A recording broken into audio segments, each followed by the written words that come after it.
10টি লোককে নেওয়া হবে, 10জন লোককে নেওয়া হবে, 10,000 লোক আছে ওই চাকরিটা নেওয়ার জন্য, কারণ কোনো দক্ষতার প্রয়োজন হয় না। অথচ দক্ষ জনশক্তির প্রচণ্ড ডিমান্ড আছে সমস্ত পৃথিবীতে, প্রচণ্ড। আপনারা বিশ্বাস করবেন না কি পরিমাণ। আমি তো ঘোরাঘুরি করি, কথাবার্তা বলি, কাজেই আমি জানি যে কোনো দক্ষতার, অলমোস্ট যে কোনো দক্ষতার ডিমান্ড আছে।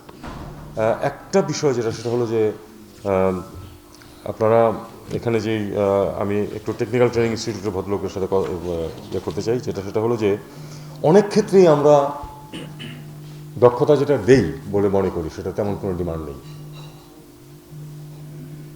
এটা খুব গুরুত্বপূর্ণ যে আসলে বাজারের সাথে একটা ইন্টারফেস তৈরি করা, যে আসলে কি স্কিলের ডিমান্ড আছে সেই স্কিলটা তৈরি করা। কানাডার সাথে এবং জাপানের সাথে যোগাযোগের চেষ্টা করছি যে ওখানকার কোনো একটা প্রতিষ্ঠান এসে এখানে তাদের ওখানে যে ডিমান্ড আছে সেই অনুযায়ী ট্রেনিং দিক।